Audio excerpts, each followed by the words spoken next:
Hello everyone, good morning. నా పేరు Muralidhar Reddy. I'm a DevOps consultant and solution architect. Welcome to Telugu DevOps Guru channel. ఈ వీడియోలో ఏంటంటే మనము ప్యాచింగ్ అంటే ఏంటి, ప్యాచింగ్ ఎలా చేస్తాం విండోస్ కానీ లైనక్స్ కానీ అనేది డిస్కస్ చేద్దాం. గుర్తుపెట్టుకోండి, ఇది one of the most important. ఎవరైతే రియల్ టైంలో వర్క్ చేస్తారో వాళ్ళకు మాత్రమే అవగాహన అనేది ఉంటుంది ప్యాచింగ్ గురించి. ఇప్పుడున్న ట్రెండింగ్లో చూస్తే కనుక ఇంటర్వ్యూ లెవెల్లో కూడా ప్యాచింగ్ గురించి అడుగుతున్నారు. ఎలా ప్యాచ్ చేస్తారు విండోస్కి కానీ లైనక్స్ కానీ, ప్రాసెస్ ఎలా ఉంటుంది అనేది ఎక్స్ప్లెయిన్ అడుగుతున్నారు. సో కాబట్టి ఏంటంటే ఈ వీడియోలో కవర్ చేస్తాము, మీకు కూడా ఒక క్లారిటీ అనేది ఉంటుంది. మనతో పాటు తాటి శ్రీకాంత్ ఉన్నారు. హే శ్రీకాంత్. హే మురళి, గుడ్ మార్నింగ్. ఎలా ఉన్నారు? యా, బాగున్నాను Srikanth, good morning. So especially Srikanth, ఈ వీడియోలో ప్యాచింగ్ గురించి డిస్కస్ చేద్దాం సో దట్ వెరీ హెల్ప్ఫుల్ అవుతుంది. ఎందుకంటే ఎక్కడ ఒకవేళ ఇన్స్టిట్యూట్లో జాయిన్ అయినా ఎక్కడ జాయిన్ అయినా సరే ప్యాచింగ్ గురించి ఐడియా చెప్పరు యూజువల్గా. So correct. దానివల్ల ఏమవుతుందంటే మా స్టూడెంట్ కొంచెం స్ట్రగుల్ అవుతున్నారు ఒకవేళ ఎక్కడైనా ప్యాచింగ్ గురించి అడిగితే. సో కాబట్టి ఇప్పుడు ఈ వీడియోలో కవర్ చేశామంటే వాళ్ళకు కూడా కొంచెం హెల్ప్ఫుల్ అవుతుంది శ్రీకాంత్. డెఫినెట్ గా Murali. Fine. So yeah so first of all, మన డెవాప్స్ టర్మినాలజీలో ప్యాచింగ్ అనే పదం మాట్లాడుకోవాలనుకుంటే బేసికల్ గా దానికన్నా ఒక బేసిక్ లేమన్ లాంగ్వేజ్ మాట్లాడుకుంటే బెటర్. ఏంటంటే సింపుల్ గా మనం డైలీ చూస్ చేసే ఎగ్జాంపుల్ గా చెప్తున్నాను. ఒక డైలీగా యూస్ చేసే అప్లికేషన్ తీసుకుందాం, లైక్ వాట్సాప్ కానీ, లేదా ఇన్స్టాగ్రామ్ కానీ, ఫేస్బుక్ కానీ, ఫోన్ లో ఉన్న అప్లికేషన్స్ అనుకోండి ఎగ్జాంపుల్.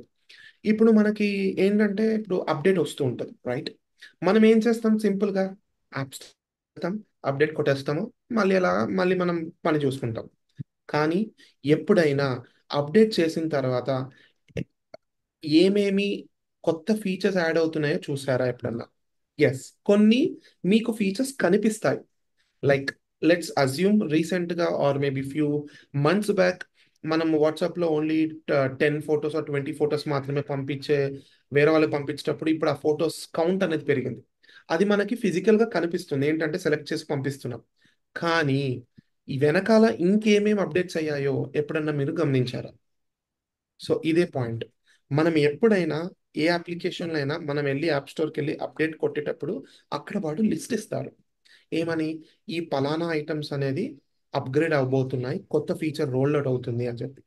సో నేను ఎందుకు ఈ ఎగ్జాంపుల్ తీసుకున్నానంటే అందరికి అర్థమవుతుందని. యా. సో సిమిలర్ గా మన ఎన్విరాన్మెంట్ లో, ఇన్ఫ్రాస్ట్రక్చర్ లో ఈ ప్యాచింగ్ అనేది మనం కంపల్సరీ చేయాలి. సో ఇది ఒక one of the major and important security aspect. So మీరు ఇలా కూడా పెట్టుకోవచ్చు, ఇది డెవ్ సెకాప్స్ కిందికి కూడా వస్తుంది, one of the item. So patching compulsory చేయాలా అంటే మీకు అర్థమైపోయి ఉంటుంది. మనం ఇప్పుడు ఏమంటారు, ఇందాక తీసుకున్న ఒక బేసిక్ ఎగ్జాంపుల్ బట్ మీకు అర్థమైపోయి ఉంటుంది. ఒకవేళ మీరు ప్యాచింగ్ అనేది లెట్స్ అజ్యూమ్ ఇదే వాట్సాప్ లో మీరు అప్గ్రేడ్ అనేది కొట్టలేదు అనుకుందాం. మీరు మర్చిపోయారో లేదా బిజీగా ఉండి లేదా కొట్టలేదు అనుకుందాం. కొన్ని ఫ్యూ మంత్స్ తర్వాత ఏమవుతుంది, మనం వాట్సాప్ ఓపెన్ చేసినప్పుడు ఏమైనా వస్తుంది, popup please upgrade the application ఉంటుంది. అది అప్గ్రేడ్ చేసుకోకపోతే అసలు ఇంకా ముందుకు వెళ్ళదు, రైట్? సిమిలర్గా మన ఇన్ఫ్రాస్ట్రక్చర్లో మన మెషిన్స్ కానివ్వండి, ఏదన్నా చూసుకోండి. మీరు ఏడబ్ల్యూఎస్లో చూసుకుంటే, ఏడబ్ల్యూఎస్ కన్సోల్లో చూసుకుంటే మీకు కనిపించిన ప్రతి సర్వీస్ అనేది ప్యాచింగ్ కంపల్సరీ. ఓకే. యా. ఇక్కడ మనం ప్యాచింగ్ చేస్తున్నాము అంటే చాలా చాలా విధాలు ఉంటాయి. ఓకే. కొన్ని లినిక్స్ ప్యాచింగ్స్, మనం ఒకవేళ ఓఎస్ పర్స్పెక్టివ్ గా మాట్లాడుకుంటే మనం లినిక్స్ ఓఎస్ ఉంటుంది, మనకి విండోస్ ఓఎస్ ఉంటుంది, డిపెండ్స్ ఆన్ అప్లికేషన్స్ మీకు ఉన్న దాన్ని బట్టి. అలాగే క్యూబర్నెటిస్ కూడా ఉంటుంది. సో సింపుల్ గా మాట్లాడుకోవాలంటే మీకు ఏదైతే కనిపిస్తుందో ఏడబ్ల్యూఎస్ కన్సోల్లో, ఆ ప్రతి సర్వీస్ కి సంబంధించింది మీరు యూస్ చేస్తే డెఫినెట్ గా ప్యాచింగ్ అనేది కంపల్సరీ అవసరం. యా. మీకు ఇక్కడ డౌట్, ఇప్పుడు ఏ సర్వీస్ కనపడినా అంటారు, మరి ఏపీఐ గేట్వే ఉంది, ఎగ్జాంపుల్ క్లౌడ్ ఫ్రంట్ ఉంది, మరి వీటికి ప్యాచింగ్ ఎలా అవుతాయి? ఆర్డిఎస్ అని ఉంటాం. మరి వీటికి ప్యాచింగ్ ఎలా అవుతాయి? సో ఇక్కడ చాలా గుర్తుపెట్టుకోవాల్సిన విషయం. AWS managed, AWS not managed. AWS managed అంటే ఇందాక ఏదైతే మనం మాట్లాడుకున్నామో అదే ఆర్డిఎస్ కానివ్వండి, క్లౌడ్ ఫ్రంట్, ఇవన్నీ మనం ప్యాచింగ్ చేయడం అవసరం లేదు. Yeah. AWS will take care automatically at the back end. if there is any a major update from the AWS perspective stating that this RDS needs to be upgraded, అంటే ఈ పలానా RDS upgrade అనేది example RDS మాట్లాడుకుంటే ఈ పలానా RDS అనేది మనం వాళ్ళు ప్యాచింగ్ చేసేటప్పుడు ఖచ్చితంగా రీస్టార్ట్ కావాలి అన్నప్పుడు మనకి ఏడబ్ల్యూఎస్ వాళ్ళు prior notification few weeks before are month before మనకి ఇవ్వడం జరుగుతుంది. సో యా అందరు గుర్తుకోవాల్సింది ఏంటంటే ఏడబ్ల్యూఎస్ మేనేజ్డ్, అన్మేనేజ్డ్. ఏడబ్ల్యూఎస్ మేనేజ్డ్ అంటే ఇవన్నీ కిందికి వస్తాయి. అన్మేనేజ్డ్ అంటే మనకి EC2s, మనం ఏది అనుకుంటుంది ఈకేఎస్ క్లస్టర్స్ కానీ ఇవన్నీ కూడా వాటి కిందకి వస్తుంది. సో హోప్ మీకు అర్థమైంది అనుకుంటున్నాను patching technical definitions comparing to real time scenario. Yeah super Srikanth, చాలా ఇన్ డీటెయిల్గా చెప్పావు. సో ఇక్కడ మనకి మీ యూజువల్గా ఎనీ ఆర్గనైజేషన్ ఏ ఆపరేటింగ్ సిస్టమ్స్కి ప్యాచింగ్ చేస్తారు, ఎలా చేస్తారు? ఎగ్జాంపుల్, నా దగ్గర ఎన్విరాన్మెంట్స్ ఉన్నాయి అనుకోండి, ఒక ప్రాజెక్ట్ అనేది ఎన్విరాన్మెంట్స్ ఉన్నాయి. ఏంటి, dev, test, QA, UIT, pre prod, ఇలా మనకు డిఫరెంట్ ఎన్విరాన్మెంట్స్ అనేవి ఉన్నాయనుకోండి. అప్పుడు ప్రాసెస్ ఎలా ఉంటుంది? ఎన్ని మంత్స్కి ప్యాచింగ్ చేస్తాము? అది రికమెండెడ్ ఎన్ని మంత్స్, ఎట్లా కొంచెం ఎక్స్ప్లెయిన్ చేయవా ఇన్ డీటెయిల్గా? షూర్, డెఫినెట్ గా. సో మీరందరికీ గుర్తుండే ఉంటుంది, లైక్ మనం విండోస్ పర్స్పెక్టివ్ లో మాట్లాడుకుంటే మీరు ఇక్కడ హియర్ అండ్ దేర్ మీరు వినే ఉంటుంటారు. మైక్రోసాఫ్ట్ అనేది every third week Tuesday patches, every patch release చేస్తారు అని మీరు వినే ఉంటారు హియర్ అండ్ దేర్. అప్పుడు ట్రెడిషనల్ మెథడ్లో ఏంటంటే మన క్లౌడ్ లేనప్పుడు ఏంటి అంటే మన మెషిన్స్ మనము ఏమంటారు డేటా సెంటర్ ఆర్ మన డేటా సెంటర్లో మెషిన్స్ యూస్ చేసుకుంటే మనం వెయిట్ చేయాలి మైక్రోసాఫ్ట్ వాడు ఎప్పుడు ప్యాచెస్ రిలీజ్ చేస్తాడు, దాని ప్రకారంగా మనం చూస్ చేసుకుంటూ వెళ్తాం. ఇప్పుడు ఏంటంటే ఇప్పుడు మనం క్లౌడ్లో మనం ఉన్నాం కాబట్టి సో అక్కడ ఏంటంటే మనం ఆర్గనైజేషన్లో ఎప్పుడంటే బై డిఫాల్ట్గా మనకి ఏడబ్ల్యూఎస్ కన్సోల్లో ఏఎంఐస్ అని ఒక పాయింట్ ఉంటుంది. మీకు అక్కడ మీరు జాగ్రత్తగా చూసుకుంటే అక్కడ మీకు ఎవ్రీ మంత్ లేదా ఫ్యూ వీక్స్కి డిపెండ్స్ అపాన్ ఏడబ్ల్యూఎస్ వాడి స్కెడ్యూల్ బట్టి మీకు కొత్త ఏఎంఐస్ ఆటోమేటిక్గా జనరేట్ అయ్యే ఉంటుంది. యా అయ్యి అలా ఉంది అక్కడ. మనము ఇది మన రెస్పాన్సిబిలిటీ, మనం ఏఎంఐ తీసుకొని మనం అప్లై చేసుకుంటామా లేదా అనేది టోటలీ మన రెస్పాన్సిబిలిటీ. ఆ పలానా ఏఎంఐని మన మెషిన్స్లో ఎలా యూజ్ చేసుకుంటాము అనేదే main key point. Coming to the process, Murali మీరు అడిగిన క్వశ్చన్కి మ్యాక్సిమం లినిక్స్ మెషిన్స్ యూజ్ చేసుకుంటారు. కానీ కొన్ని అప్లికేషన్స్ ఉంటాయి like .NET dot applications, net applications. Yeah వగేరా వగేరా అప్లికేషన్స్ ఏవైతే ఉన్నాయో still people are using few places as monolithic applications. That is also acceptable because కొన్ని features లో కొన్ని అవసరం పడతాయి. సో అప్పుడు అన్నప్పుడు ఏంటంటే సిమిలర్ ప్రాసెస్ మళ్ళీ ఏమైస్ ఉంటాయి, మనం ఎక్కడ ఎలా యూస్ చేసుకుంటాము అనేది మనకి చాలా చాలా ఇంపార్టెంట్. ఓకే. సో ఇప్పుడు ప్యాచింగ్ అన్నాం కదా, ఎన్ని మంత్స్కి చేస్తాం యూజువల్గా? అట్లానే ఎన్విరాన్మెంట్స్ వైజ్ ఎలా, అంటే ఇప్పుడు ఎగ్జాంపుల్ ఈరోజు ప్యాచింగ్ చేస్తున్నాం, అన్ని ఎన్విరాన్మెంట్స్కి ఒకేసారి చేస్తామా, లేకపోతే ఎట్లా? వాట్ ఎగ్జాక్ట్లీ ప్రాసెస్ ఏంటి? ఇది చాలా ఇంపార్టెంట్. అంటే ఇది మనం జనరల్ గా వెళ్ళి అప్డేట్ అని కొడితే అయిపోయింది అనుకుంటారు. నో నో నో నో, అలా ఎలా ఎప్పుడు అలా ఉండకూడదు కూడా. ఎందుకంటే ఇది ప్రాక్టికల్ గా మాట్లాడుకోవాలి అంటే ఇది సింపుల్ అండ్ డేంజరస్. సో మనకి చాలా కొన్ని ఉంటాయి సింపుల్ అండ్ డేంజరస్. ఎట్లా అంటే ఇప్పుడు మనకి లెట్స్ అస్యూమ్ ఒక లేమన్ లాంగ్వేజ్ మాట్లాడుకుంటే ఒక మెషిన్ గురించి మాట్లాడుకుందాం. ఒక మెషిన్ ని మీరు అది థౌజండ్స్ 5,000 500,000 మెషిన్ తర్వాత మాట్లాడుకుందాం. లెట్స్ అస్యూమ్ మీరు ఒక మెషిన్ స్పిన్అప్ చేశారు అనుకుందాం. ఉమ్, ఒక మెషిన్ స్పిన్అప్ చేశారు, మనకు కావాల్సిన ఏమై తీసేసుకున్నారు, మీరు దాంట్లో అప్లికేషన్ కోడ్ రాశారు, అప్లికేషన్ చేసుకున్నారు, మీరు పేజ్ వచ్చేసింది, హ్యాపీ బాగానే ఉంది, దానికి డేటాబేస్ పెట్టుకున్నారు, everything is fine. Let's assume same after 3 months తర్వాత పని చేస్తుంది అప్లికేషన్. పని చెయ్యదని ఏమీ లేదు, ఖచ్చితంగా పని చేస్తుంది. కానీ ఇప్పుడు ఈ ఒక్క మెషిన్కి ప్యాచ్ చేయాలి. ఇప్పుడు ఈ విండోస్ మెషిన్, ఫర్ ఎగ్జాంపుల్ ఇది విండోస్ ఓఎస్ అనుకోండి. విండోస్ ఓఎస్ అన్నప్పుడు ప్యాచింగ్లో మనం రెండు రకాలు ఉంటుంది. జనరల్గా మనం ఎప్పుడైనా మనం విండోస్ ల్యాప్టాప్ యూస్ చేస్తూ ఉంటాం కదా జనరల్గా, దాంట్లోకి వెళ్ళి మనం ఏం చేస్తాము, సర్చ్లోకి వెళ్ళి కంట్రోల్ ప్యానల్కి వెళ్ళి ఇన్స్టాల్ అప్డేట్స్ అప్డేట్స్ అని అని కొట్టేస్తాం. కొడితే. కరెక్ట్. అప్పుడు ఏమవుతుంది ఇన్స్టాల్ అప్డేట్స్ అంటే మీకు ఆ మీ మెషిన్లో ఏవేవైతే సాఫ్ట్వేర్స్ ఉన్నాయి, ఫర్ ఎగ్జాంపుల్ మీరు లైసెన్స్డ్ వర్షన్ విజువల్ స్టూడియో ఏదైనా యూజ్ చేస్తున్నారు అనుకోండి, ఆ విజువల్ స్టూడియో లైసెన్స్ అనేది ఫర్ ఎగ్జాంపుల్ ఏమైనా అప్డేట్ వచ్చింది అనుకో, అక్కడ నుంచి మీకు అప్డేట్ అయిపోతుంది. కానీ ఇంకా మేజర్ అప్డేట్ సెక్యూరిటీ పర్స్పెక్టివ్ కానీ ఏమైనా ఉన్నాయి అనుకోండి, అప్పుడు ఏం చేస్తామంటే మనం ఏఎంఐ అనేది అప్డేట్ చేసుకుంటూ వెళ్తాం. ఏఎంఐ అప్డేట్ చేసేటప్పుడు కూడా చాలా జాగ్రత్తగా ఉండాలి. ఇప్పుడు ప్రెసెంట్ నేను 2012 విండోస్ ఓఎస్ మెషిన్ యూస్ చేస్తున్నాము అనుకున్నప్పుడు సిమిలర్ ఏఎంఐ కూడా మనం మ్యాచ్ చేసుకొని రిప్లేస్ చేసి మళ్ళీ చేయాలి.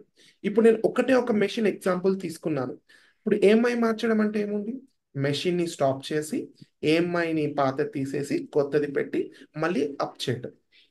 ఒక మెషిన్ కి మీకు చాలా తేలికగా అనిపిస్తుంది, కానీ మనకి రియల్ వరల్డ్ లో మనకి సమ్ 500,000 మెషిన్స్ ఉంటాయి, రైట్? మన అప్లికేషన్స్ మోనోలిథిక్ కానివ్వండి, ఈకేఎస్ క్యూబర్నెటిస్ మైక్రో సర్వీసెస్ కానీ దాని కింద ఉండే వర్కర్ నోడ్స్ కానివ్వండి. సో ప్రతి దానికి సిమిలర్ ప్రాసెస్ చేయాలి. ఈ మనం చూడడానికి ఏముంది, ఏఎంఐ తీసి కొత్త ఏఎంఐ పెట్టడం అంతే, డన్ యా, అది కూడా అనుకుంటాం. Launch template or launch configuration correct, చేస్తాం కదా. అది చెప్తాను, ఎస్. ఉమ్. అప్పుడు ఏమవుతుందంటే మనం ఏంటి, ఏఎంఐ తీసి ఏఎంఐ పెడితే పని అయిపోయింది. కానీ మన ఆర్గనైజేషన్లో 500 నుంచి 1000 మెషిన్స్ ఉంటాయి.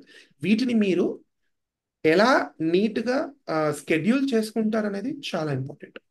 ఇంకొక వన్ మోర్ ఇంపార్టెంట్ ఏంటంటే, ఒక ప్యాచ్ మనం అప్లై చేసినప్పుడు లెట్స్ అజ్యూమ్ మీరు ఒక మీడియం యూస్ చేసుకొని ఒక 500 మెషిన్స్ కి అప్లై చేశారు అనుకుందాం. ఆ మీడియం అనేది కొద్దిసేపట్లో మాట్లాడుకుందాం. ఈ మీడియం యూస్ చేసి ఒక 500 మెషిన్స్ కి మీరు ప్యాచింగ్ అప్లై చేశారు. చేసినప్పుడు బాగుంది. సో ఎప్పుడైనా గుర్తుపెట్టుకోండి, ఏదైనా ప్యాచింగ్ అప్లై చేసినప్పుడు నెక్స్ట్ ఎన్విరాన్మెంట్ కి, అంటే ఇప్పుడు ఉదాహరణకి మీరు డెవ్ అనే ఎన్విరాన్మెంట్ కి మీరు అప్లై చేస్తున్నారు. అప్లై చేసిన తర్వాత ఖచ్చితంగా వ్యాలిడేషన్ అనేది చేయాలి. ఇక్కడ నేను వ్యాలిడేషన్ అనే పదం యూస్ చేస్తున్నాను. డెఫినెట్ గా ఈ వ్యాలిడేషన్ లో మళ్ళీ చాలా రకాలు ఉంటాయి. ఏమని? స్మోక్ టెస్ట్ అని కొంతమంది అంటారు, కొంతమంది ఇంటిగ్రేషన్ టెస్ట్ అంటారు, కొంతమంది ఫంక్షనాలిటీ టెస్ట్ అంటారు. అట్లా చాలా టెస్ట్లు ఉన్నాయి. ఓవరాల్ గా చెప్పాలి అంటే వాలిడేషన్ ఏ విధంగా చేయాలి అంటే ఫంక్షనాలిటీ నుంచి చెక్ చేసుకోవాలి. ఎందుకో ఒక ఎగ్జాంపుల్ చెప్తాను. లెట్స్ అజ్యూమ్ మీరు ఒక మీడియం ద్వారా ఒక 500 మెషిన్స్ కి ప్యాచ్ అప్లై చేశారు. ఒక అప్లికేషన్లో ఉదాహరణకి ఇప్పుడు ప్రెసెంట్ మార్కెట్లో జావా 21 23 నడుస్తుంది. అవును. Let's assume me application Java 17 Java 15 ఉందనుకుందాం. ఓకే, మీరు ఒక ప్యాచ్ అప్లై చేశారు. ఆ ప్యాచ్ అనేది ఆ జావా 15కి సపోర్ట్ అవుతుందో తెలీదు. ఎందుకంటే అప్లై అయిన తర్వాత కొత్త సెక్యూరిటీ థింగ్స్ ఐటమ్స్ అవన్నీ ఎగ్జిస్ట్ ఈఎంఐకి అప్లై అవుతాయి. అంటే సింపుల్ గా చెప్పాలంటే మీరు ఆల్రెడీ ఒక మెషిన్ మీద ఉన్న అప్లికేషన్ మీరు కొత్తగా పెడుతున్న ఏఎంఐకి కంపాటబిలిటీ ఉండొచ్చు, ఉండకపోవచ్చు.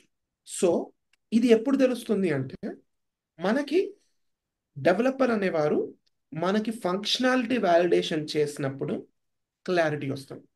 Yeah, based on results and the data which we do, ఏదైతే డెవ్ ఎన్విరాన్మెంట్ లో చేస్తామో next QA, pre test pre product, prod prod. Production, అలా స్కెడ్యూల్ పరంగా వెళ్ళాలి. నా సజెషన్ ఒక్కొక్క ఎన్విరాన్మెంట్ కి 1 వీక్ గ్యాప్ ఇస్తే చాలా బెటర్. అది నా సజెషన్ అన్నమాట.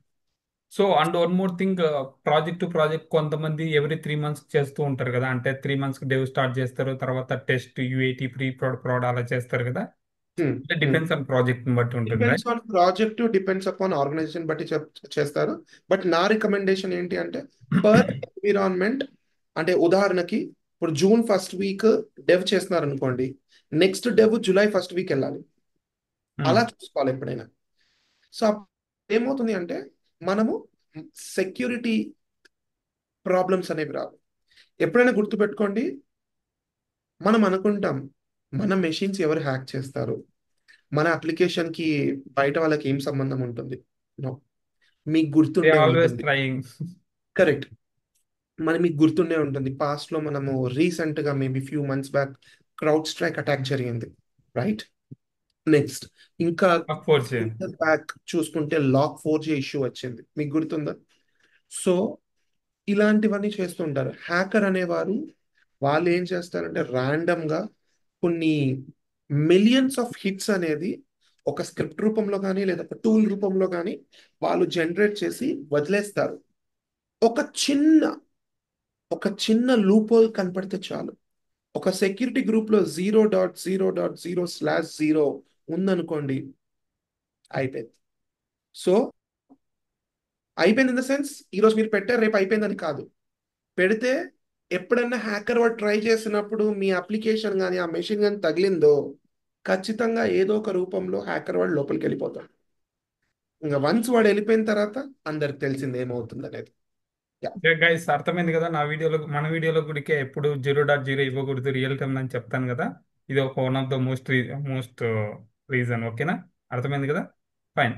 శ్రీకాంత్, ఇప్పుడు ప్యాచింగ్ అంటున్నావు, 500,000 సర్వర్స్ అంటున్నావు, డెవ్ టెస్ట్ క్యూఏటి అంటున్నావు, బాగానే ఉంది. అన్నిటికీ మాన్యువల్ ప్రాసెస్ లో చేస్తామా ప్యాచింగ్? వాట్ ఎగ్జాక్ట్లీ ఎలా చేస్తాం? ఓకే. సో ఇప్పుడు మనకి ఇందాక నేను చెప్పాను కదా, ఒక మీడియం ద్వారా కొన్ని ఎన్ నెంబర్ ఆఫ్ మెషిన్స్ కి అప్లై చేస్తామని. Hmm. మనం ఏడబ్ల్యూఎస్ యూస్ చేస్తున్నాం అనుకోండి, క్లౌడ్. మనకి మంచి సర్వీస్ ఉంది, సిస్టమ్ మేనేజర్. ఓకే. నేను చాలా ఫ్రీక్వెంట్ గా వింటూ ఉంటాను, చాలా మంది సిస్టమ్ మేనేజర్ యూస్ చేయరు. ఓకే. సిస్టమ్ మేనేజర్ కరెక్ట్ గా యూస్ చేస్తే, సిస్టమ్ మేనేజర్ అనే బ్యూటిఫుల్ సర్వీస్ ఏది ఉండదు ఏడబ్ల్యూఎస్ లో. యా. రీజన్ ఏంటంటే, ఒక చిన్న ట్యాగ్ బేస్డ్ బట్టి మొత్తం ఎంటైర్ ఆ సర్వీస్, ఎంటైర్ ఏడబ్ల్యూఎస్ లో ఉన్న మెషిన్స్ అన్ని అప్లై అయిపోతుంది. సో మనం ఏది చేయాలన్నా ఆ సిస్టమ్ మేనేజర్ని పట్టుకొని, సర్వీస్ని తీసుకొని, మనకు కావాల్సిన రూపంలో, మీరు విండోస్ మెషిన్ ప్యాచ్ చేస్తున్నప్పుడు అక్కడ లోపలికి వెళ్ళి ఏడబ్ల్యూఎస్ పవర్ షెల్ అని డాట్ చెక్ సెలెక్ట్ చేసుకొని. చేసుకొని, మనకు కావాల్సిన అక్కడ స్పేస్ ఉంటుంది, స్క్రిప్ట్ రాసుకొని ట్యాగ్స్ పెట్టుకొని ప్రొసీడ్ అవ్వడం. లినిక్స్ కూడా similar thing. System manager, AWS shell అని ఉంటుంది, అక్కడికి వెళ్ళి పెట్టుకొని ముందుకెళ్ళచ్చు. ఇది one way of doing it. System manager మీకు ఇక్కడ ఏంటంటే డ్యూరబిలిటీ చాలా ఉంటుంది. AWS service of course you will trust it. లేదు, నేను సిస్టమ్ మేనేజర్ యూస్ చేయను అని అనుకున్నాను అనుకోండి. For example, one of the alternative we have is, మార్కెట్లో చాలా ఉన్నాయి కాన్ఫిగరేషన్ మేనేజ్మెంట్. ఆన్సబుల్. ఆన్సిబుల్ ఉంది, ఆన్సిబుల్ సిమిలర్ థింగ్. ఆన్సిబుల్ కూడా ఏం చేస్తుంది? Same thing. Master slave. మీకు కావాల్సిన మెషిన్స్ అని ఆటోమేటిక్గా ఇన్వెంటరీలో పెట్టుకుంటారు. ఇన్వెంటరీ.yaml లో పెట్టుకున్నప్పుడు మీరు మాస్టర్ నుంచి పుష్ చేసేస్తే ఇన్వెంటరీ.yaml లో ఏమేమైతే ఉంటాయో ఆ మెషిన్స్ అన్నిటికీ పుష్ అయిపోతుంది. కాకపోతే ఏంటంటే ఆన్సిబుల్ మనము ఈ చేస్తున్నాం ఏడబ్ల్యూఎస్ సిస్టమ్ మేనేజర్ యూస్ చేస్తే చాలా better. My suggestion is use a system manager. If ఆన్సిబుల్ is my second priority. అలా యా. మార్కెట్లో చాలా ఉన్నాయి. Like we have old traditional way like సాల్ స్టాక్. మనం పర్ఫెక్ట్. పూర్వకాలంలో దర్ ఇస్ నో ఆన్సిబుల్ కూడా రానప్పుడు స్టాల్ స్టాక్ యూస్ చేసేవాళ్ళు. సో సాల్ స్టాక్, ఆన్సిబుల్, పప్పెట్, ఇవన్నీ సిమిలర్ ప్రాసెస్ అండి. Like if you want to send అంటే ఒక బంచ్ ఆఫ్ మెషిన్స్ కి మనం ఒకటి చేయాలి అన్నప్పుడు ఈ కాన్ఫిగరేషన్ మేనేజ్మెంట్ టూల్స్ అనేది యూస్ చేస్తాం. Yeah. Got is Srikanth. And guys, one more thing remember, ఎప్పుడైనా సరే క్లౌడ్లో ఉన్న సర్వర్స్కి మనం ప్యాచింగ్ చేస్తున్నామంటే 99.99% సిస్టమ్ మేనేజర్ వాడతాము. అదే మనం ఒకవేళ ఆన్ ప్రెమిసెస్లో వాడుతున్నాము, మనం ప్యాచింగ్ చేయాలంటే యాన్సిబుల్ కానీ, చెఫ్ కానీ, పప్పెట్ కానీ ఇలాంటివి వాడతాం. కానీ ఇప్పుడున్న ట్రైనింగ్లో చూసుకుంటే మెజారిటీ ఆఫ్ ద ఆర్గనైజేషన్స్ క్లౌడే వాడుతున్నారు. అది కూడా ఎక్కువగా వాడేది ఏడబ్ల్యూఎస్ కాబట్టి మీరు కూడా ఒకవేళ ఇంటర్వ్యూలో అడిగితే కంపల్సరీ సిస్టమ్ మేనేజర్ వాడే ప్యాచింగ్ చేసామని చెప్పండి. ఒకవేళ మీకు ఐడియా లేకపోతే మన తెలుగు డెవాప్స్ గ్రూప్లో ఏడబ్ల్యూఎస్ కోర్సులో ఆల్రెడీ కవర్ చేశాను సిస్టమ్ మేనేజర్, ఒకసారి చూడండి. ఓకే. శ్రీకాంత్, ఇక్కడ మరి యా. ప్యాచింగ్ అంటున్నావు, బాగానే ఉంది. ఏఎంఐ అంటున్నావు, కొత్త ఏఎంఐ వస్తుంది యూజ్ చేస్తాం అంటున్నావు. Perfect, I understood. యా. కొన్ని సందర్భాల్లో స్టాటిక్ సర్వర్స్ ఉంటాయి. స్టాటిక్ సర్వర్స్ ఉన్నప్పుడు మనం అప్పుడు ఏఎంఐ మార్చలేం కదా. స్టాటిక్ సర్వర్స్ అంటే ఏంది? Server correct. With same AMI ఉంటుంది. కరెక్ట్. అలాంటప్పుడు ప్యాచింగ్ ఎలా చేస్తాం? So good question Murali. So let's assume అంటే కొన్ని కండిషన్స్ బట్టి చూస్ చేసుకోవచ్చు ఇక్కడ. స్టాటిక్ సర్వర్స్, ఒకవేళ ఆ స్టాటిక్ సర్వర్ కి ఒకవేళ మెషిన్ మీరు రీస్టార్ట్ చేసినా కూడా మీరు ఆ డేటాని యూజర్ డేటా నుంచి, అంటే ఫర్ ఎగ్జాంపుల్ మీ కాన్ఫిగరేషన్ అంతా కూడా యూజర్ డేటాలో పెట్టుకోవడము, ఉమ్.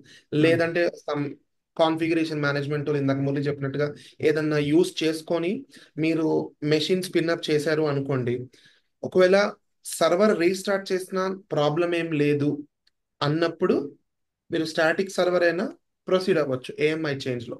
ఉమ్. కానీ ఇక్కడ పాయింట్, నేను ఇలా కాన్ఫిగరేషన్ మేనేజ్మెంట్ యూస్ చేయలేదు, నేను డైరెక్ట్గా ఒక స్టాటిక్ సర్వర్లో నా కాన్ఫిగరేషన్స్ నేను అందులోనే డైరెక్ట్గా పెట్టేసిన, ఒకవేళ నా ఏఎంఐ తీసేస్తే నా ఎంటైర్ అప్లికేషన్ డౌన్ అవుతుంది అని ముందే అనుకుంటే మాత్రం, అప్పుడు మీరు చేయాల్సిన మెజర్స్ ఏంటంటే, ఆ విండోస్ మెషిన్లో ఇందాక చెప్పినట్టుగా ఫస్ట్ అండ్ ఫార్మోస్ట్ థింగ్ ఏంటంటే ఆ అప్లికేషన్ని మనం ఖచ్చితంగా కాన్ఫిగరేషన్ బయట నుంచి తెచ్చుకునేటట్టుగా కన్వర్ట్ చేసుకొని దెన్ మనం ఇందాక చెప్పినట్టు ప్రాసెస్లో ప్రొసీడ్ అవ్వాల్సిందే. ఎందుకంటే ఇది ఖచ్చితంగా మ్యాండేటరీ ప్రాసెస్, ఇది చాలా ఇంపార్టెంట్. ఇంకా కుదరదు ఖచ్చితంగా అని అన్నప్పుడు మాత్రం డెఫినెట్గా we have to take the equal measures, దానికి ఖచ్చితంగా మెజర్స్ తీసుకోవాల్సిందే. అలా చేయకుండా ఎప్పుడు ఉండదు, ఎప్పుడో ఒకసారి అది ఖచ్చితంగా ప్రాబ్లం అవుతుంది. అంటే ఎప్పుడో ఒకసారి అంటే ఓకే శ్రీకాంత్, ఎగ్జాంపుల్ ఈరోజు నేను ఒక సర్వర్ క్రియేట్ చేశాను 2019. ఉమ్, ఓకే, విత్ ఏఎంఐతో దాంట్లో డేటాబేస్ ఇన్స్టాల్ చేశాను. ఇప్పుడు ఉమ్. నేను ప్యాచింగ్ చేసుకోవచ్చు కదా, ప్రాబ్లం ఏంటి?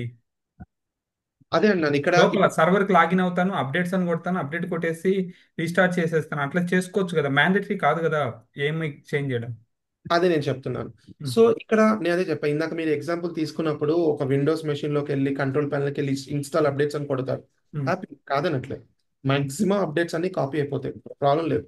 కానీ కొన్ని ఓఎస్వి అంటే కొన్ని వేరే అప్డేట్స్ కూడా ఉంటాయి అన్నమాట. మీరు ఎప్పుడన్నా అంటే జనరల్ గా అప్డేట్స్ లో చూసుకుంటే మనకు కొన్ని కోడింగ్స్ ఉంటాయి, సివివి సంథింగ్, కొన్ని మాత్రమే జనరల్ గా అప్డేట్స్ అయి ఉంటాయి. అవి అబ్సల్యూట్లీ సరిపోతుంది కాదనట్లే, కానీ టు మేక్ ఇట్ 100% కాన్ఫిడెంట్ ఆ సెక్యూరిటీ పర్స్పెక్టివ్, డెఫినెట్లీ ఏఎంఐ అనేది ఎప్పుడు చేంజ్ చేస్తూ ఉండాలి, అది రికమెండెడ్ డెఫినెట్ గా. యా, ఒకవేళ కుదురు అన్నప్పుడు దెన్ డెఫినెట్ గా వెళ్ళేసి విండోస్ అయితే వెళ్ళి మనం మారుస్తూ ఉండాలి, లినిక్స్ అయితే వెళ్ళి ఎం అప్డేట్ కొట్టాలి. Got it. సో ఇక్కడ శ్రీకాంత్ మరి వన్ మోర్ క్వశ్చన్. ఇప్పుడు ఈఎంఐ చేంజ్ చేస్తాం అంటున్నావు, బాగానే ఉంది. ఇప్పుడు ఎగ్జాంపుల్ నాకు ఎగ్జిస్టింగ్ ఈఎంఐ ఒకటి ఉంది, దాంట్లో సమ్ కాన్ఫిగరేషన్ ఉంది, కస్టమైజ్డ్ ఈఎంఐ క్రియేట్ చేశాను. సో హ్మ్. అన్ని సిచ్యువేషన్లో నాకు ఏడబ్ల్యూఎస్ ఈఎంఐ ఇచ్చింది నాకు యూజ్ అవ్వదు కదా, మనం కస్టమైజ్డ్ చేసుకొని దాన్ని యూజ్ చేసుకోవాలి కదా. సో అలాంటి సిచ్యువేషన్లో ఏ టైప్ ఆఫ్ యూజ్ చేస్తాం మనం, అంటే ఐ మీన్ ఆటోమేషన్కి, ఇమేజ్ క్రియేట్ చేయడం కోసం. మంచి క్వశ్చన్, మంచి క్వశ్చన్. సో ఇక్కడ మాక్సిమం ఆఫ్ ద ఆర్గనైజేషన్ లో కస్టమైజ్డ్ ఏఎంఐ యూస్ చేస్తారు. కొంతమంది కొన్ని ఆర్గనైజేషన్ లో కస్టమ్ ఏఎంఐ అంటారు టెర్మినాలజీ, కొన్ని ఆర్గనైజేషన్ లో గోల్డెన్ ఏఎంఐ అంటారు, కొన్ని కొన్ని ఆర్గనైజేషన్లు అలా పిలుచుకుంటారు. అప్పుడు మనం ఏం చేయాలి అంటే సమ్ మీరు మనకి మార్కెట్ లో చాలా ఉన్నాయి, ప్యాకర్ అని for example one of the packer item తీసుకోండి. అప్పుడు మనం ఏంటంటే ఒక స్క్రిప్ట్ రాసుకోవాలి, ఏమని, ఆ స్క్రిప్ట్ ఏం చేయాలి అంటే ఏ మార్కెట్ అంటే ఏడబ్ల్యూఎస్ వాడు ఏదైతే ఏఎంఐ ఇస్తాడో ఆ ఏఎంఐ తీసుకొని మనకు కావాల్సిన కాన్ఫిగరేషన్, లెట్స్ అజ్యూమ్ ఫర్ మన మీనింగ్ఫుల్ అంటే జనరల్ డిస్కషన్ చూసుకుంటే, లెట్స్ అజ్యూమ్ ఒక ఎంఐ తీసుకున్నాను, ఆ ఎంఐకి నేను ఒక 5 సాఫ్ట్వేర్స్ యాడ్ చేస్తున్నాను. యా, ఓకే, చేసి ఒక మెషిన్ స్పిన్అప్ చేయండి, లేదా ఇంకో పని చేయొచ్చు, చాలా అంటే ఇంకా లేమన్ ఎగ్జాంపుల్ తీసుకుంటారు.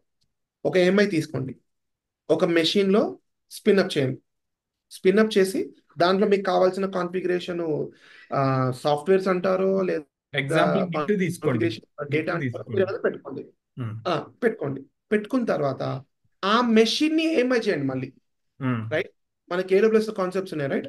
మనకి ఈసీ టు మెషిన్ ని నువ్వు ఏఎంఐ కన్వర్ట్ చేసుకోవచ్చు. సో అప్పుడు ఏమవుతుంది, మీరు ఆ మెషిన్ ని ఏఎంఐ కన్వర్ట్ చేసుకుంటే ఏమవుతుంది, అది కస్టమ్ ఏఎంఐ అవుతుంది, యా, రైట్. సో ఇప్పుడు నేను ఏదైతే ప్రాసెస్ ఎక్స్ప్లెయిన్ చేశానో అది మీరు ప్రతిసారి వెళ్ళి ఒక కస్టమ్ ఏఎంఐ క్రియేట్ చేయడం కష్టం అవుతుంది, రైట్. అదే మనం ఒక ప్యాకర్ అనేది వాడామనుకోండి, example one of the tool packer అన్నాను అనుకోండి, అదేంటంటే సిమిలర్ ఇదే ప్రాసెస్ చేస్తారు, ఉమ్, కాకపోతే ఆటోమేటెడ్ వే.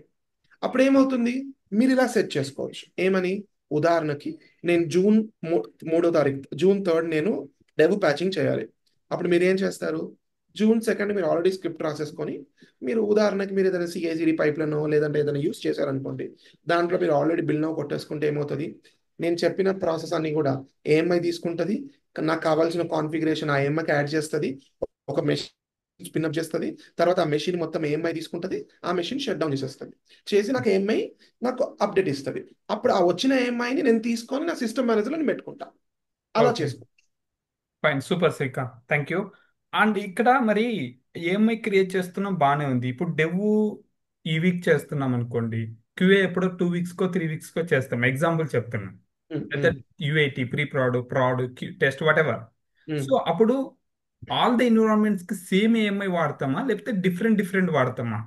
ఇది చాలా ఇంపార్టెంట్ క్వశ్చన్. ఎందుకంటే చాలా వరకు చాలా మంది ఆ ఈ పాయింట్ దగ్గర కొంచెం కన్ఫ్యూజ్ అవుతారు. యా. ఎప్పుడైనా గుర్తుపెట్టుకోండి, మీరు డెవ్ లో ఏదైతే ఏఎంఐ కస్టమ్ ఏఎంఐ జనరేట్ చేశారో ఆ కస్టమ్ ఏఎంఐ ప్రొడక్షన్ వరకు డిప్లాయ్ అయిన తర్వాతనే ఇంకొక కస్టమ్ ఏఎంఐ జనరేట్ చేయాలి. సింపుల్ ఎగ్జాంపుల్ చెప్తాను. ఇప్పుడు ఒక కస్టమ్ ఏఎంఐ జనరేట్ చేశారు, డెవ్లో డిప్లాయ్ చేశారు. డెవ్లో డిప్లాయ్ చేసిన తర్వాత లెట్స్ అజ్యూమ్ అప్లికేషన్ అంటే క్యూఏ ఇంజనీర్స్ వ్యాలిడేషన్స్ అవన్నీ చేశారు. ఓకేనా? వ్యాలిడేషన్స్ అవన్నీ చేసి ఫర్ ఎగ్జాంపుల్ వాళ్ళకి పలానా ఫీచర్ అనేది వర్క్ అవ్వట్లేదు అని అన్నారంటే అప్పుడు మనం ఆ ఏఎంఐని రివర్ట్ చేస్తాము. యా. ఒకవేళ అది ఏఎంఐ ఇష్యూ అయినప్పుడు, లేదా డెవలపర్ అనేవారు వాళ్ళ ఫంక్షనాలిటీని అప్గ్రేడ్ ఏమైనా చేసుకోవాలి అన్నప్పుడు దెన్ చేస్తాం. ఫర్దర్ డిస్కషన్స్ అనేది అవుతుంది. ఓకే. కానీ ఒక్కసారి ఒక ఎన్విరాన్మెంట్ అదే ఫస్ట్ ఏదైతే కస్టమ్ ఏఎంఐ జనరేట్ చేసినామో ప్రొడక్షన్ వరకు మళ్ళీ అదే కస్టమ్ ఏఎంఐ డిప్లాయ్ చేయాలి. ఏ ఎన్విరాన్మెంట్ లో అయినా ఏఎంఐ మారింది అనుకోండి, ఖచ్చితంగా ప్రొడక్షన్ లో మనకి చాలా అప్లికేషన్ డౌన్ అయ్యే ప్రమాదం ఉంటుంది. ఇది యా. చాలా మంది మిస్ చేస్తారు. ఇది కొంచెం జాగ్రత్తగా వినండి, మళ్ళీ కూడా చెప్తాను. ఓకే. ఇక్కడ శ్రీకాంత్ మరి ఏఎంఐ క్రియేట్ చేసినప్పుడు మరి dev test QA UIT pre prod అని చెప్పాను కదా, అన్ని ఒకే ఏడబ్ల్యూఎస్ అకౌంట్ లో ఉండవు కదా, మరి అప్పుడు ఏఎంఐ ఎలా డిఫరెంట్ అకౌంట్స్ కి షేర్ అవుతాయి? అంటే ఐ మీన్ ఎట్లా మేనేజ్ చేస్తాం? చేసుకోవచ్చండి. ఇప్పుడు మనకి ఏంటంటే వన్స్ మనకి ఇందాక నేను చెప్పినట్టుగా మన బేస్ ఏఎంఐ ఒకటి తీసుకొని మనకు కావాల్సిన కాన్ఫిగరేషన్ యాడ్ చేసి ఒక మెషిన్ ని క్రియేట్ చేసి ఆ మెషిన్ నుంచి ఏఎంఐ తీసుకోమని చెప్పాను. ఉదాహరణకి మీరు ఒక ఆరిగన్ అనే రీజియన్ లో ఉన్నారు. ఉమ్, ఓకే. ఇప్పుడు మీ డెవ్ ఎన్విరాన్మెంట్ ఆరిగన్ లో ఉంది. క్యూఏ ఉమ్, ఎన్విరాన్మెంట్ మీకు ఉదాహరణకి వర్జీనియాలో ఉందనుకోండి, నార్త్ వర్జీనియా. ఇప్పుడు ఏఎంఐస్ ఎప్పుడైతే కస్టమ్ ఏఎంఐ జనరేట్ చేసినామో ఆ రీజియన్ లో మాత్రమే ఉంటుంది. అప్పుడు మీరు జాగ్రత్తగా చెక్ చేస్తే ఒక కస్టమ్ ఏఎంఐలోకి అంటే ఏఎంఐ ఏదైతే అప్డేట్ అయిందో అక్కడికి వెళ్ళి చూస్తే అక్కడ మీరు ఒక ఆప్షన్ ఉంటుంది. అంటే ఈ పలానా ఏఎంఐని వేరే రీజియన్స్ కి కూడా సెండ్ చేయొచ్చా లేదా అని ఒక పర్మిషన్స్ షేర్ ఉంటాయి. ఆప్షన్. ఎస్, షేర్ ఆప్షన్ ఉంటుంది. అక్కడ మనం వెళ్ళి షేర్ చేసుకుంటే హ్యాపీ. మీరు ఒక్కసారి అంటే వెళ్ళి మాన్యువల్ గా చేస్తారు. ప్రతిసారి వెళ్ళి కొట్టడం అనేది కష్టం అవుతుంది. ఎందుకంటే మనకి dev, QA, pre prod, UAT test అట్లా చాలా ఉంటాయి కాబట్టి అప్పుడు ఏమవుతుంది, ఈ ప్రాసెస్ ఉంది కదా, వన్స్ కస్టమ్ ఏఎంఐ జనరేట్ చేసిన తర్వాత ఇది పలానా రీజియన్స్ కి షేర్ చేయాలి అని ఇది ఒక చిన్న స్క్రిప్ట్ రాసేసుకోవచ్చు. ఏమని, ఒక బేస్ ఏఎంఐ తీసుకొని నాకు కావాల్సిన కాన్ఫిగరేషన్ దానికి యాడ్ చేసి ఈ టోటల్ కస్టమ్ ఏఎంఐని జనరేట్ చేసి ఆ కస్టమ్ ఏఎంఐని అనేది డిఫరెంట్ రీజియన్స్ లో పుష్ చేసేటట్టుగా మొత్తం ఒకటే ఒక స్క్రిప్ట్ లో రాసుకుంటే మనకి ఎప్పుడైతే ప్యాచింగ్ చేసుకుంటామో ఒక రోజు ముందో లేదా మీకు ఎప్పుడైతే స్కెడ్యూల్ ఉంటుందో మీ ఆర్గనైజేషన్ ప్రోటోకాల్ అండ్ పాలసీస్ ప్రకారంగా దాని ప్రకారంగా చూస్ చేసుకొని మీరు ఎగ్జిక్యూట్ చేసుకోవచ్చు. కానీ చాలా చాలా ఇంపార్టెంట్, మళ్ళీ చెప్తున్నా ఇందాక చెప్పినట్టుగా ఒక కస్టమ్ ఏఎంఐ డెవ్ ఎన్విరాన్మెంట్ లో ఎక్కడుందో ప్రొడక్షన్ వరకు అలాగే కరెక్ట్ గా అదే ఏఎంఐ ఉండాలి. Okay, awesome Srikanth. లైక్ ఇక్కడ మరి ప్రొడక్షన్ కి మనము ఇంప్లిమెంట్ చేసే ముందు వాట్ ఆర్ ద ప్రీ రిక్వెసైట్స్ మనం చూసుకుంటాం? అంటే ఒక ఏఎంఐ నేను ప్రొడక్షన్ లో చేయాలనుకుంటున్నా ఇప్పుడు. సో దానికంటే ముందు ఎలాంటి ప్రీ రిక్వెసైట్ చూసుకుంటాం మనం యూజువల్ యా. గా? సో ద ఓన్లీ ప్రీ రిక్వెసైట్ నేను చెప్తాను ఏంటంటే డెవలపర్స్ చేసిన వ్యాలిడేషన్ డేటా. ఎలా అంటే మనం ఆల్రెడీ డెవలపర్స్ కి ఇంటిమేట్ చేస్తాం ఒక ఎన్విరాన్మెంట్ అయిపోయిన తర్వాత. వన్స్ డెవలపర్స్ ఇంటిమేట్ చేసిన తర్వాత ప్రతి ఆర్గనైజేషన్ ఒక రిపోర్ట్ మెయింటైన్ చేస్తారు. ఏమని, ఉదాహరణకి మీకు ఒక 100 అప్లికేషన్స్ ఉన్నాయనుకోండి. 100 అప్లికేషన్స్ అంటే ఉదాహరణకు ఒక 20 టీంలు ఉన్నాయనుకోండి. 20 టీంలు మేబీ ఒక మీరు మీ మీ ఆర్గనైజేషన్ ఎలా ఫాలో అయితే అలా షేర్ పాయింట్ లో పెట్టుకోవడం కానివ్వండి, కాన్ఫరెన్స్ లో పెట్టుకోవడం కానివ్వండి, వర్డ్ డాక్యుమెంట్ ఏదైతే అది, ఎక్సెల్ అయినా ఎక్సెల్. సో దాంట్లో టీం పేర్లు రాసేసి వాళ్ళ అప్లికేషన్స్ వ్యాలిడేట్ చేశారా, ఏదైనా ప్రాబ్లం ఉందా అని చెప్పి టిక్ మార్క్ పెట్టుకోవాలి, అంటే ఎస్ ఆర్ నో పెట్టుకోవాలి. ఒకవేళ ఆ అలవాటు అనేది డెవలపర్స్ ఖచ్చితంగా మనం చేపియాలి డెఫినెట్ గా. అది మనం చేసుకున్న వాటి డేటాబేస్ తోనే, అంటే డెవలపర్ ప్రొవైడ్ చేసిన validation report based on that మనం ప్రొడక్షన్ కి మూవ్ చేయాలా వద్దా, నెక్స్ట్ ఎన్విరాన్మెంట్ మూవ్ చేయాలా వద్దా అనేది మనం డిసిషన్ తీసుకోవాలి. ఏ ఒక్క అప్లికేషన్ ఇష్యూ వచ్చినా ప్రొడక్షన్కి మూవ్ చేయం. ఐదర్ ఇష్యూ వచ్చినప్పుడు ఐదర్ ది డెవలపర్ ఫంక్షనాలిటీ అన్న అప్గ్రేడ్ చేసుకోవాలి, ఆర్ ఎల్స్ అది ఒకటి అప్గ్రేడ్ చేసుకుంటే వేరే అప్లికేషన్ కూడా ఎఫెక్ట్ అవుతుంది అంటే డిపెండెన్సీ ఉంది అని వాళ్ళు మనకి చెప్తే అండ్ అది మనకు తెలిసింది అంటే నెక్స్ట్ మనం మెజర్ తీసుకుంటాం. లైక్ మళ్ళీ బ్యాక్ రావటము and plus next plan of action ఏంటి డెవలపర్స్ పర్స్పెక్టివ్ లో కానీ అది చాలా డిస్కస్ చేయడం జరుగుతుంది అది ఫర్దర్ గా. Yeah got is Srikanth. And one more thing, ఇక్కడ మనకి ప్యాచింగ్ డిఫరెంట్ ఎన్విరాన్మెంట్ చేస్తాం కదా. ఎగ్జాంపుల్ నా ప్రాజెక్ట్ అనేది యుఎస్ బేస్డో లేకపోతే ఇండియా బేస్డో లేకపోతే ఐర్లాండ్ బేస్డో యూకే బేస్డ్ అనుకోండి. సో యూజువల్గా ఎలా ఉంటుంది? ఇప్పుడు యూకే బేస్డ్ అంటే మనకి వాళ్ళకి 6 అవర్స్ డిఫరెన్స్ ఉంటుంది, లేదా 5 అవర్స్ డిఫరెన్స్ ఉంటుంది. సో అప్పుడు మనం ప్యాచింగ్ ఎలా చేస్తాం, ఏ టైంలో చేస్తాం? మంచి పాయింట్, ఇది చాలా ఇంపార్టెంట్. ఎప్పుడైనా మనము లోవర్ ఎన్విరాన్మెంట్స్ అంటే dev, QA, pre prod, UAT test, ఈ ఎన్విరాన్మెంట్స్ అన్ని ఎప్పుడన్నా చేసుకోవచ్చు బికాస్ ఇవి లోవర్ ఎన్విరాన్మెంట్స్. కానీ ప్రొడక్షన్ మాత్రం ఆఫ్ బిజినెస్ అవర్స్ లో చేయాలి. ఒకవేళ మీ బిజినెస్ అంటే మీ అప్లికేషన్ బిజినెస్ అనేది యుఎస్ అవర్స్ లో ఉంటే మనము ఆఫ్ యుఎస్ కి అవర్స్ కి ఆపోజిట్ మనం చేయాలి. అంటే ఆఫ్ అవర్స్ లో మనం ప్యాచింగ్ చేయాలి. ఒకవేళ మీ అప్లికేషన్ బిజినెస్ అనేది యూకే బేస్డ్ ఉంటే దాని పరంగా మనం చూసుకోవాలి. అది ఏదంటే బేస్డ్ కంపెనీ మీ అప్లికేషన్ కస్టమర్స్ బట్టి మీ అప్లికేషన్స్ మెయిన్ సోర్స్ ఎక్కడ ఉంటుందో దాన్ని బట్టి మీరు డిసిషన్ తీసుకోవాలి. యా, సింపుల్గా చెప్పాలంటే వాళ్ళది మిడ్ నైట్ అన్నప్పుడు మనకు మార్నింగ్ కాబట్టి కరెక్ట్, మార్నింగ్ టైంలో మన హైయెస్ట్ టైంలో చేస్తామంట, అంతేనా? Correct, correct. 12 అవర్స్ డిఫరెన్స్ అని కూడా అనుకోవచ్చు. Yeah, okay, got it. So ఇట వన్ బై వన్ మనము చేసేది మనం ఏంటంటే ఇన్ఫార్మ్ చేసుకుంటూ వస్తాం. ఈ టైంలో ఈ డెఫినెట్ టైంలో గా, మనం చేస్తున్నాం అనేది డెఫినెట్. చెప్పుకుంటూ అనేది వస్తాం. ఎస్. Okay, super. సో ఇక్కడ లైక్ మనకి కంటైనర్ కంటైనరైజేషన్స్ కంటైనర్స్ కూడా ఉంటాయి కదా. సో దాని ఎస్. కూడా ఏమైనా మనం ప్యాచింగ్ చేస్తామా? ఎట్లా, వాట్ ఎగ్జాక్ట్లీ? అంటే ఇక్కడ కంటైనర్ ప్యాచింగ్ అంటే ఇక్కడ మనం ఇంకో విషయం మాట్లాడాలి. ఇది అందరూ ఇది ఇది కూడా ఇప్పుడు నేను చెప్పబోయే కంటైనర్ పర్స్పెక్టివ్ లో మిస్ చేస్తూ ఉంటారు. మనం మీకు ఈ ట్రెడిషనల్ బిల్డ్ డిప్లాయ్మెంట్ ప్రాసెస్ అందరికీ తెలిసిందే. మీరు డాకర్ ఫైల్ రాసేటప్పుడు అక్కడ మీరు ఫ్రమ్ ఉదాహరణకి జేడీకి 8.0 లేదా జేడీకే 11.0 17.1 తీసుకుంటారు.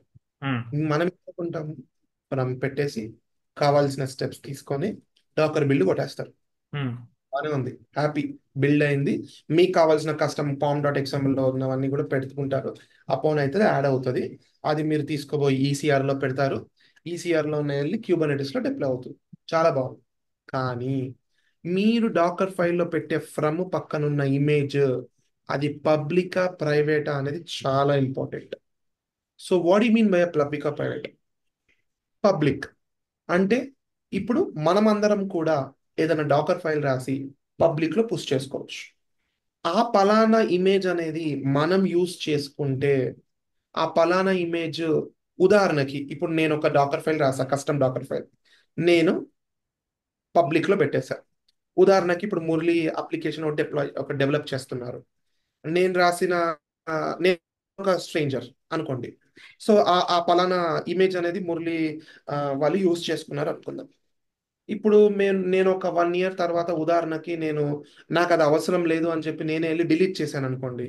ప్రాబ్లం ఎవరిది? నేను డిలీట్ చేసేస్తా. అప్పుడు ఏమవుతుంది? మురళి అప్లికేషన్ డౌన్ అవుతుంది. ఎందుకు చెప్పండి? అక్కడ ఇమేజ్ ఉండదు కాబట్టి. ఎగ్జాక్ట్లీ. అక్కడ మనకి బిల్డ్ అయినప్పుడు ఫ్రమ్ పక్కన ఉన్నది పబ్లిక్ లో తీసుకుంటారు. అందుకే ఎప్పుడైనా చెప్పేది రికమెండెడ్ ఏంటంటే ఆథరైజ్డ్ వర్షన్ తీసుకోవాలి. అంటే ఏంటి? ఉదాహరణకి సేమ్ ఇదే ఎగ్జాంపుల్ జేడీకే 17.0 ఏదో తీసుకున్నారు అనుకోండి. మనం డాకర్ హబ్ లోకి వెళ్ళి మీరు జాగ్రత్తగా చూస్తే లైసెన్స్డ్ వర్షన్ ఉంటుంది, అన్లైసెన్స్డ్ కూడా ఉంటుంది. ఎప్పుడైనా ఆథరైజ్డ్ వర్షన్ తీసుకుంటే అది సెక్యూర్ గా ఉంటుంది. ఎందుకంటే హ్యాకర్ అనేవాడు అక్కడి నుంచి కూడా ఎంటర్ అవుతాడు. హ్యాకర్ సి మనం మన ఒక ఇల్లు ఉంది, ఒక దొంగ వచ్చాడు. వాడు ఏం చేస్తాడు? ఎక్కడెక్కడైతే రూట్లు ఉంటాయి, ఒక హౌస్ కి ఎక్కడెక్కడ మనకి చిన్న హోల్ చాలు, రైట్? ఎంటర్ ఆడిపోవడానికి. వాడు బిల్డ్ చేసుకొని మిగతా వాడికి కావాల్సినంత కూడా చూసుకున్నాడు. సిమిలర్గా హ్యాకర్ అనేవాడు 360 డిగ్రీస్ యాంగిల్లో చూస్తాడు మనం వీళ్ళ అప్లికేషన్కి ఎలా ఎంటర్ అవ్వచ్చు అని. ఇది కూడా వన్ ఆఫ్ ద పాయింట్. అది one method to use a authorised thing. రెండో మెథడ్ ఏంటంటే, ఒక ఇమేజ్ తీసుకొని ఒక లినిక్స్ మెషిన్ తీసుకోండి ఎగ్జాంపుల్. లినిక్స్ మెషిన్లో మీకు కావాల్సినది పెట్టుకొని జాగ్రత్తగా దాన్ని సింకనైజ్ చేసుకొని, అంటే ఏంటి సింకనైజ్ అంటే, కావాల్సిన ఇమేజ్ బేస్ ఇమేజ్ తీసుకొని మీరు దానికి మీకు కావాల్సిన కాన్ఫిగరేషన్ అంతా యాడ్ చేసుకొని డాకర్ ఆ ఫైల్ తీసుకొని. మెషిన్ డీటెయిల్స్ అనేది ఫ్రమ్ పక్కన పెట్టొచ్చు. ఉమ్, అది ఇంకా మంచి security, rather than depending on the ఏమంటారు, ఈ ఓపెన్ సోర్స్ పబ్లిక్ ఇమేజ్ కన్నా మనం ఆర్గనైజేషన్ లో ఉన్న మెషిన్ లోపల మీరు పెట్టుకొని ఆ మెషిన్ డీటెయిల్ ఫ్రమ్ పక్కన ఇచ్చుకుంటే that will be a double security. So yeah. ఈ పాయింట్ అనేది చాలా చాలా ఇంపార్టెంట్. ఓకే, సో ఇది practically talking about out of 100 organisation, మనం అవుట్ ఆఫ్ 10 అనుకుంటే ఖచ్చితంగా 4 to 5 ఆర్గనైజేషన్స్ మిస్ చేస్తారు, డెఫినెట్ గా మిస్ చేస్తారు. ఇది ఖచ్చితంగా చూసుకోండి. ఇది కూడా one of the security aspect. ఇది కూడా ప్యాచింగ్ కిందకి వెళ్తుంది. Okay, so Good. దీంతో పాటు చాలా ఇంపార్టెంట్ మనకు కావాల్సిన స్కానింగ్ అవన్నీ మనం ఆల్రెడీ డిస్కస్ చేసాం మన ఓల్డ్ వీడియోస్ లో. సో దాని ప్రకారంగా ప్రొసీడ్ అవ్వచ్చు. Got it Srikanth. ఎస్పెషల్ గా మనం చూసుకున్నట్టయితే ప్యాచింగ్ వచ్చేసరికి EC2s, విండోస్ కానీ లైనక్స్ కానీ, ఓకేనా, ఒకవేళ విండోస్ స్టాటిక్ సర్వర్స్ కానీ, కేస్ వర్కర్ నోట్స్, ECS అయితే ఎస్, ECS వర్కర్ నోట్స్, ఇవన్నీ మనం ఎక్కువగా చేసుకుంటూ ఉంటాం. సో కరెక్ట్, కానీ ప్యాచింగ్ అనేది మ్యాండేటరీ. ఏ ఇంటర్వ్యూకి వెళ్ళినా సరే ప్యాచింగ్ కంపల్సరీ. మీద అడిగే క్వశ్చన్స్ చాలా ఇంపార్టెంట్. ఎందుకంటే ఏ ఆర్గనైజేషన్, ఎనీ ప్రాజెక్ట్, అది ఆన్ ప్రెమిసెస్ కానీ లేకపోతే క్లౌడ్ కానీ ఏదైనా సరే ప్యాచింగ్ అనేది కామన్ గా చేస్తూ ఉంటారు. కొందరైతే 1 month కి, కొందరైతే 3 months కి, 6 months కి ఒకసారి గుడికే ప్యాచింగ్ అని చేస్తుంటారు. డిపెండ్స్ ఆన్ వాళ్ళ యొక్క ప్రాజెక్ట్ యొక్క రిక్వైర్మెంట్ బట్టి. కరెక్ట్. కరెక్ట్. మీరు మీరు ప్యాచింగ్ మీద ఎప్పుడైనా మీకు ఇంటర్వ్యూలో వచ్చినప్పుడు, కానీ మీరు ఒకవేళ ప్యాచింగ్ గురించి ఏం చెప్పాలి అన్నప్పుడు అక్కడ మీకు తెలిసిపోతుంది ప్యాచింగ్ మీద వర్క్ చేశారా, ఏ ప్రాసెస్ ఏంటనేది. ఐ హోప్ మీరు ఈ వీడియో చూసిన తర్వాత బిఫోర్ కి మీ ప్యాచింగ్ అంటే ఏంటో, వాట్ ఈస్ ప్యాచింగ్ అని, ఆఫ్టర్ ఈ వీడియో తర్వాత వాట్ ఈస్ ప్యాచింగ్ అనేది, ఐ హోప్ మీకు డెఫినెట్ గా ఒక డిఫరెన్స్ అనేది ఉందని అనుకుంటున్నాను. So yeah. దట్ అండ్ చాలా హెల్ప్ఫుల్ అవుతుంది. Correct Srikanth. And one more thing, patching గురించి అసలు తెలియదంటే కనుక they can easy to know. Okay, he is not much experience on real time అన్నట్టు కూడా తెలిసిపోతుంది. ఎందుకంటే patching anywhere, any company, patching అనేది కామన్ గా ఉంటుంది. Yeah. Anything you need to add Srikanth, like offer from this? నేను ఇందాక చెప్పినట్టుగా ఒకటే ఒకటి, patching is simple but it is dangerous. ఎందుకు ఆ వర్డ్ యూస్ చేస్తున్నాను, మళ్ళీ ఎందుకు చెప్తున్నానంటే, ప్యాచింగ్ లో సింపుల్ అండ్ డేంజరస్ ఎందుకన్నానంటే, ప్రాసెస్ ఎక్కడ మిస్ అయినా ప్రొడక్షన్ అప్లికేషన్స్ డౌన్ అయ్యే ప్రమాదం ఉంది. యా. యాజ్ పర్ మీ ఆర్గనైజేషన్ లో ఏదైతే ప్రోటోకాల్ ఆర్ ప్రాసెస్ మీరు ఫాలో అవుతున్నారో, ఖచ్చితంగా 100కి 90 కాదు, 100కి 100% ఫాలో అయ్యి చేస్తే ఎలాంటి ఇష్యూ రాదు. అది మాత్రం ఖచ్చితంగా అందరూ కాన్సన్ట్రేట్ చేయాలి. Got it Srikanth, thanks. Guys, అర్థమైంది కదా, ప్యాచింగ్ చాలా ఇంపార్టెంట్. మీరు చూడండి, తెలుసుకోండి. మీకు ఏదైనా డౌట్స్ ఉన్నా సరే కామెంట్ బాక్స్లో పెట్టండి, ఓకేనా? We will try to respond as soon as possible. And one more thing guys, in case మీకు డెవాప్స్ రిలేటెడ్ కోర్సెస్ కావాలి అనుకుంటే మన తెలుగు డెవాప్స్ గురు అనే వెబ్సైట్లో ఆల్రెడీ వీడియోస్ అనేది పబ్లిష్ చేశాను. DevOps, AWS Kubernetes, Terraform, AWS networking. ఇక్కడ ఏంటంటే మనకు 1 month, 3 months, 6 months, 1 year plans ఉంటాయి. మీకు ఏ ప్లాన్ కావాలంటే ఆ ప్లాన్ అనేది ఎన్రోల్ చేసుకొని నేర్చుకోవచ్చు. ఇక్కడ మొత్తం మన కోర్సెస్ అన్ని ఫ్రమ్ రియల్ టైంలో ఉంటుంది, ఫ్రమ్ స్క్రాచ్ నుంచి ఉంటుంది. So even non technical people కానీ, లేకపోతే ఫ్రెషర్స్ కానీ, లేకపోతే ఒక టెక్నాలజీ నుంచి ఒక టెక్నాలజీ మూవ్ అవుతున్నా కానీ మీకు ఈజీగా అర్థం అనేది అవుతుంది. స్టిల్ మీకు ఏదైనా డౌట్ ఉంటే కామెంట్ బాక్స్ పెట్టండి. You will try to respond as soon as possible. And one more thing, Srikanth యొక్క లింక్డ్ఇన్ ప్రొఫైల్ కూడా కింద డిస్క్రిప్షన్లో పెడుతున్నాను. మీకు ఏదైనా డౌట్స్ ఉంటే కనుక డైరెక్ట్గా రీచ్ అవుట్ కూడా అవ్వచ్చు. Thanks for watching this video. Will see next video. Thanks Srikanth. Thank you guys, stay tune. Thank you.